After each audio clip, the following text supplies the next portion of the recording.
E se vi dicessi che questo pacco arriva dalla lontana, ma direi anche vicina Malta, ci credereste? Ebbene sì, in seguito ad uno dei miei viaggi, tra un posto e l'altro, sono andata a fare visita ad un'amica che ho conosciuto alla Fiera Internazionale di Colonia, presso la sua merceria. Quindi come potevo andare via senza un bottino di filati? Allora, in realtà sono andata via a mani vuote, ma per due motivi. Sia perché dovevano arrivare alcuni filati e sia perché non avevo abbastanza spazio nel mio bagaglio. Infatti ho fatto l'ordine il 30 maggio. In realtà c'era anche la raffia, solo che ancora non era arrivata. Il tempo stringeva e quindi dovevo fare assolutamente l'ordine per provare il prima possibile tutti i filati che ho scelto. Però sicuramente non mancherà occasione. Ho speso la bellezza di 182 o 188 euro, adesso non ricordo bene perché è passato un po' di tempo. Spedizione euro 30. Eh sì, la spedizione è costata un po' di più, ma stiamo parlando di un paese estero, quindi ci sta benissimo. Ma è pure vero che ho ricevuto uno sconto a me dedicato appunto dalla merceria stessa e quindi diciamo che compensiamo un po' le spese di spedizione, perché avrei speso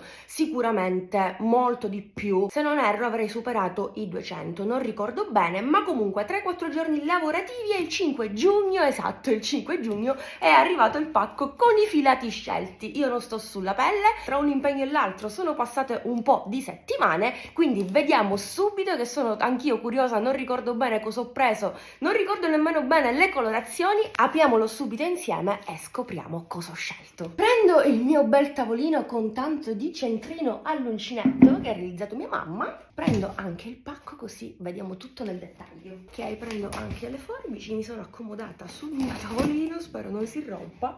Allora, e iniziamo subito questo unboxing. E voilà, ecco qui il pacco. Innanzitutto ho preso Easy Knit Cotton verdino, un altro verdino, questo azzurrino bellissimo, lilla ovviamente non può mancare nella mia collezione di filati, senape bellissimo. Ho preso 9 gomitoli, sono da 100 grammi, 100 metri, uncinetti 5,5-6, non vedo l'ora di provarli. Ovviamente sapete che io amo i filati belli spessi, non quelli sottili da lavorare, quindi ci si può sbizzarrire. Poi ho preso dei gomitoli di Wow Rewash in questa tonalità bellissima arancione, giallina e anche fucsia.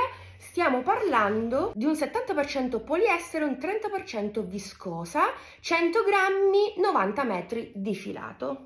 Non male, non male. Ho preso in totale 5 gomitoli di colori super extra. Poi ho preso 2 gomitoloni di Big Ribbon in questa tonalità perché avevo intenzione di realizzare una borsa, perché è una fettuccia piatta da abbinare alla maglietta arretata nella tonalità verdina, se vi ricordate. Qui invece abbiamo un 50% cotone e un 50% poliestere, 200 grammi, 72 metri più o meno di fettuccia. Io curiosissima. 2 gomitoli di Homemade 2, sempre cotone, 68%, 32% questa volta poliamide. Gomitoli da 100 grammi, 110 metri di filato più o meno in queste due tonalità. Questo è un filato tubolare, forse all'interno deve esserci qualcosa. Comunque sono tutti stra morbidi sti filati.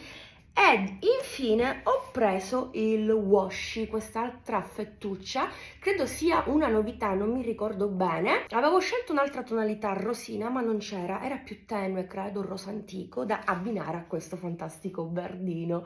Che dire, spettacolare. Qui stiamo parlando di un filato con una composizione del 70% poliestere e 30% viscosa, 100 grammi, 100 metri di filato, 3 e 2, 5 gomitoli da 100 grammi. E questo filato mi piace particolarmente, sono molto curiosa di provarlo all'istante. Se non erro, sul sito il brand suggeriva di utilizzare questo materiale per la realizzazione di borse, cestini, cesti, insomma cose per la casa. Se non erro, io infatti prima di fare l'ordine andavo a sbirciare sia la composizione di ciascun filato che ho scelto. Per la maggior parte credo siano novità di quest'anno, non saprei, fatemi sapere se conoscete il brand. Vi aspetto come sempre giù nei commenti, spero che questo unboxing vi sia piaciuto. Fatemi sapere anche quale materiale utilizzare per primo e cosa insomma andare a realizzare. Grazie, un bacino!